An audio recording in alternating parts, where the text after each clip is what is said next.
Hi hello வணக்கம், welcome to திரைவிமர்சனம்.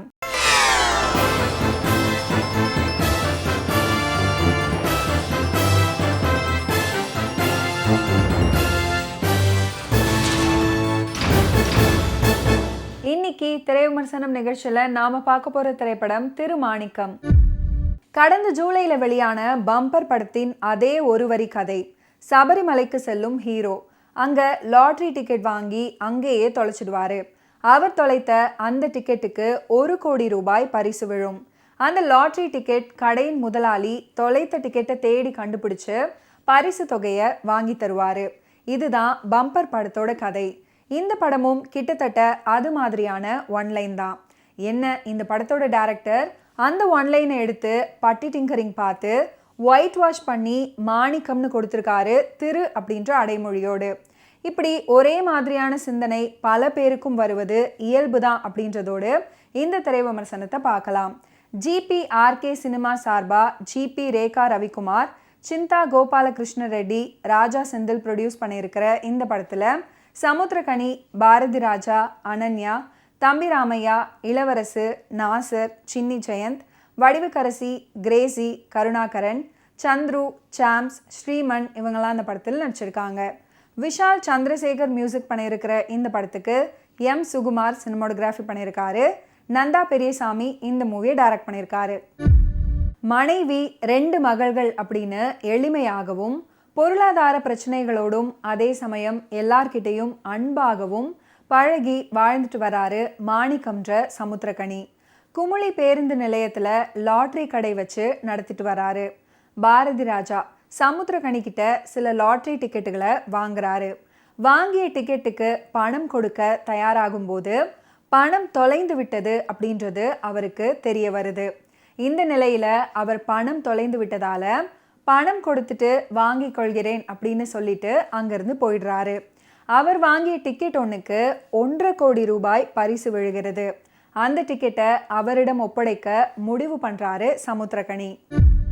Bharathi Raja இவர் யாரு, எந்த ஊரு, அவர் சம்பந்தப்பட்ட எந்த விவரமுமே சமுத்திரகனிக்கு தெரியாததால அவர் கொண்டு வந்த மஞ்சள் பையில இருந்த ஊர் பேரை வச்சுக்கிட்டு அவரை கண்டுபிடிச்சு பரிசு விழுந்த லாட்ரி டிக்கெட்டை அவர்கிட்ட ஒப்படைக்க பயணமாகிறாரு மாணிக்கம்ன்ற சமுத்திரகனி. இந்த விஷயம் தெரிந்த அவருடைய மனைவி சுமதின்ற அனன்யா உட்பட குடும்பத்தினர் எல்லாருமே எதிர்ப்பு தெரிவித்து அவரை தடுத்து நிறுத்த முயற்சிக்கிறாங்க. அவங்களோட இந்த முயற்சியால சமுத்திரகனியை சில ஆபத்துகளும் சூழ்ந்து கொள்கிறது. இந்த நிலையில அவர் அந்த லாட்ரி டிக்கெட்டை உரியவரிடம் ஒப்படைச்சாரா இல்லையா, அவருடைய இந்த நேர்மையான குணம் சரியானதா, அதனால அவருக்கு என்ன நேர்ந்தது அப்படின்றது தான் இந்த படத்தோட மீதி கதை. பணத்தை விட நேர்மையும் மனித நேயமும் தான் முக்கியம். அதை ஒருத்தர் செய்துவிட்டால் பணம், புகழ் அவரை தேடி வரும். இதுதான் இந்த படத்தோட மெசேஜ். லாட்ரி டிக்கெட், பரிசு, நேர்மை, அதன் மூலம் எழும் பிரச்சனைகள், இது எல்லாம் ஏற்கனவே சில படங்களை பார்த்துருந்தாலும் இந்த படம் அது எல்லாத்தையும் ரிஃப்ளெக்ட் பண்ணக்கூடியதா இருக்கு. ஆனால் திரைக்கதை, வசனம், படமாக்கத்தில் ஓரளவு பதட்டப்படவும் நெகிழவும் வச்சிருக்காரு இந்த படத்தோட இயக்குனர் நந்தா பெரியசாமி. மாணிக்கம்ன்ற கேரக்டர்ல சமுத்திரகனி கதையின் உயிர் நாடி அறம், இந்த கனமான கேரக்டரை அவருடைய நடிப்பால தூக்கி சுமந்திருக்காரு. சில இடங்கள்ல அதோட பாரத்தை அவர் சுமக்க முடியாமல் தள்ளாடுவது நாடகத்தனமாக அமைந்திருக்கிறது குறிப்பிட்டு சொல்ல வேண்டிய ஒன்று. படத்துல இவருடைய எமோஷனல் காட்சிகள் பலமாக இருந்தாலும் பல இடங்கள்ல அதுவே பலவீனமாகவும் இருக்கு. மாணிக்கத்துடைய மனைவியா சுமதின்ற கேரக்டர்ல அனன்யா வயதுக்கு ஏற்ற மாதிரியே முதிர்ச்சியான நடிப்பு.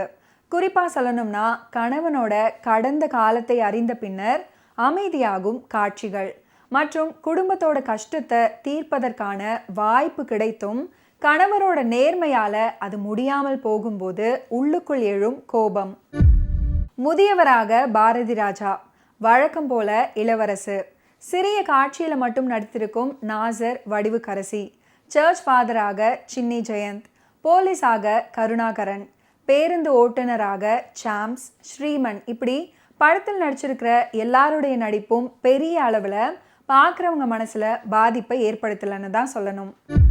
லண்டன் ரிட்டனாக நடிச்சிருக்கிற தம்பி ராமையா வெளிக்காட்டும் பாவனைகளும் செயல்களும் கோமாளித்தனமாகவும் பார்க்குறவங்களுக்கு கோபத்தையும் வரவழைக்குது. கேரள பகுதிகளை யதார்த்தமாகவும் அழகாகவும் அதே சமயம் எளிமையானவர்களோட சோகம் மற்றும் கண்ணீரை கதை நடக்கிற கதைக்களத்துக்கு அழைச்சிட்டு போறாரு இந்த படத்தோட சினிமோட்டோகிராஃபர் எம் சுகுமார் தன்னுடைய சினிமோட்டோகிராஃபியில. இசையமைப்பாளர் விஷால் சந்திரசேகரின் பின்னணி இசை, இளங்கோ கிருஷ்ணன், ராஜு முருகன், ஸ்னேகன், சொர்க்கோ இவங்களோட லிரிக்ஸ் பார்க்கலாம் கேட்கலாம். Editor Guna, art director Sahu, stunt director Dinesh Kasi உட்பட தொழில்நுட்ப கலைஞர்களோட பணி படத்தின் நிறைவு. மீண்டும் அடுத்த வாரம் திரை விமர்சனம் நிகழ்ச்சியில் சந்திப்போம். அதுவரை நன்றி, வணக்கம்.